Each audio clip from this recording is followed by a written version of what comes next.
এটা দেখছেন যে আমাদের যে আদালত ভবনের যে প্রস্তাবিত এরিয়াটা, এই জায়গাটি নেওয়া হয়েছে। এই উইটা হলো সিনিয়র সহকারী ভূমি কমিশনারের কার্যালয়। এরপর থেকে যত জায়গা দেখেন, এই পুকুর, ওই আইনজীবী সমিতি, তারপর ওই আদালত ভবন, ওই মসজিদ, এই জায়গাগুলো কিন্তু সব সরকারের। তো এবং আদালতের সম্ভবত আইন মন্ত্রণালয়ের আওতায়। তো এই জায়গাগুলোকে যদি সঠিকভাবে ব্যবহার করা হয়, পরিকল্পিতভাবে যদি এখানে বিভিন্ন ভবন স্থাপনা নির্মাণ করা হয়, তাহলে আগামী প্রজন্মের জন্য একটি সুন্দর একটি আদালত আইনাঙ্গন আমরা উপহার পাব। তো এই আইনাঙ্গনে অনেক কিছুই থাকবে। এখানে লাইব্রেরির সংকট রয়েছে, সব কিছুরই সংকট আছে। তো যাই হোক, নতুন শিক্ষার্থীদের জন্য যাতে আইন চর্চার যে পরিবেশ দরকার, সেই পরিবেশগুলো আমাদের যদি সংশ্লিষ্ট মন্ত্রণালয় খেয়াল নেয় তাইলেই হয়। যেহেতু এখন আর নতুন করে আদালতের জন্য আর কোনো জায়গা কেনার প্রয়োজন নেই, শুধু ভবনের জন্য একনেকে তো বড় ধরনের একটা, আমরা যতটুকু জানি, বরাদ্দ পাশ হয়েছিল।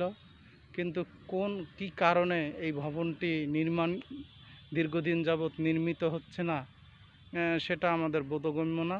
তো যাই হোক, আমরা আশা করব খুব দ্রুত, যেহেতু আমাদের যুগ্ম জেলা জজ আদালত চালু হয়ে গেছে, সিনিয়র সহকারী জজ চালু হয়ে গেছে, এখন শুধু আপিল আদালত রয়েছে পটুয়াখালীতে।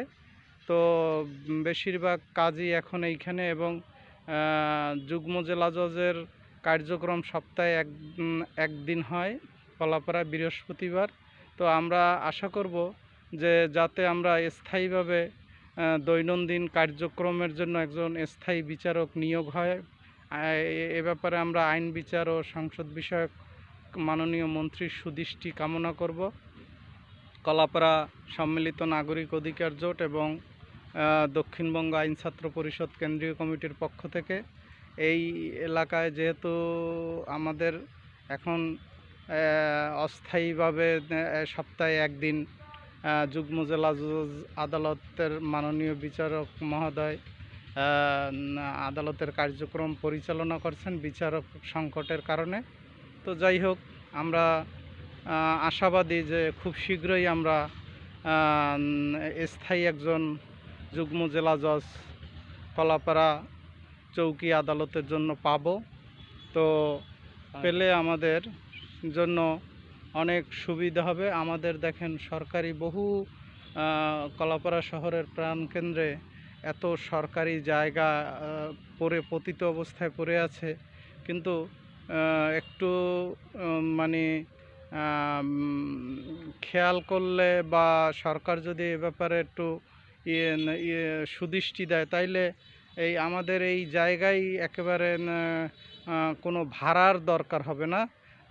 সরকার স্থায়ীভাবেই এখানে বিভিন্ন ভবন ঠবন করে স্থায়ীভাবে সুন্দর একটি পরিবেশ, মনোরম পরিবেশে এই বিচার কার্য পরিচালনা করতে পারবে, এবং এর থেকে বহুগুণ রাজস্ব আদায় করতে পারবে।